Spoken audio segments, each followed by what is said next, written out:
दोस्तों आज की इस वीडियो में हम द एपिक को डिस्कस करेंगे। दोस्तों एपिक एक लेंथी नरेटिव पोएम होता है। एपिक में हमें एंशिएंट हीरोज की स्टोरी बताई जाती है जिसमें उनकी लाइफ में आए हुए एडवेंचर्स और अच्छे कर्मों को दिखाया जाता है। एपिक में जिन हीरोज की बात की जाती है वो लोग अपने कल्चर से पूरी तरह से जुड़े हुए होते हैं, जिसके जरिए हमें उनकी आइडेंटिटी, हिस्ट्री, कल्चर और सोसाइटी के बारे में पता चलता है। दोस्तों एपिक एक एंशिएंट ओरल ट्रेडिशन है, क्योंकि एपिक उस टाइम का इन्वेंशन है जिस समय पर इन स्टोरीज को ओरली सुनाया जाता था और ये रिटन फॉर्म में मौजूद नहीं थी, क्योंकि उस टाइम पर राइटिंग का इन्वेंशन ही नहीं हुआ था। एपिक्स की ग्रेट स्टोरीज को कई जनरेशन तक सुनाया जाता रहा है। इसके बाद पोइट्स ने इन चीजों को मेमोराइज करके रिटन फॉर्म में प्रेजेंट किया। एपिक्स के एग्जाम्पल हमें एंशिएंट सिविलाइजेशन से मिलते हैं, जैसे कि मेसोपोटामिया और ग्रीस। इन सिविलाइजेशन में जो एपिक्स हैं उनमें हमें हीरोज के स्ट्रगल और जर्नी को दिखाया गया है। इसके अलावा उनके ब्रेवरी, स्किल और विजडम को भी डिस्प्ले किया गया है। एपिक हीरोइज्म को एक्सप्लोर करता है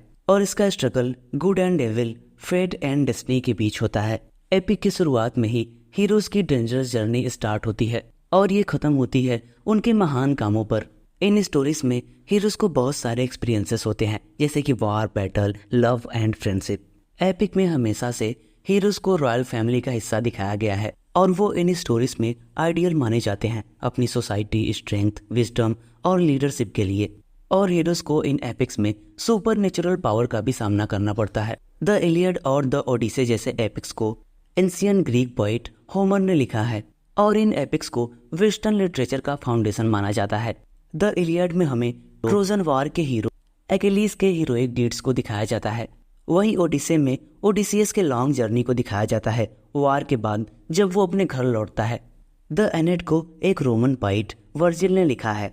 इस एपिक का हीरो ट्रॉय के खत्म होने के बाद अपनी जर्नी की शुरुआत करता है और वो एक नई सिटी रोम में पहुंचता है। इसके अलावा महाभारत और रामायण भी एंशिएंट इंडियन एपिक्स हैं जिसमें हिंदू कल्चर को दिखाया गया है। और महाभारत को दुनिया का सबसे लॉन्गेस्ट एपिक माना जाता है, जिसमें एक ही रॉयल फैमिली के दो ग्रुप्स के कॉन्फ्लिक्ट को दिखाया गया है। वहीं रामायण की स्टोरी प्रिंस राम, जिन्हें हम गॉड राम के नाम से जानते हैं, उन्होंने अपनी वाइफ सीता को डीमन किंग रावण से आजाद करवाया था।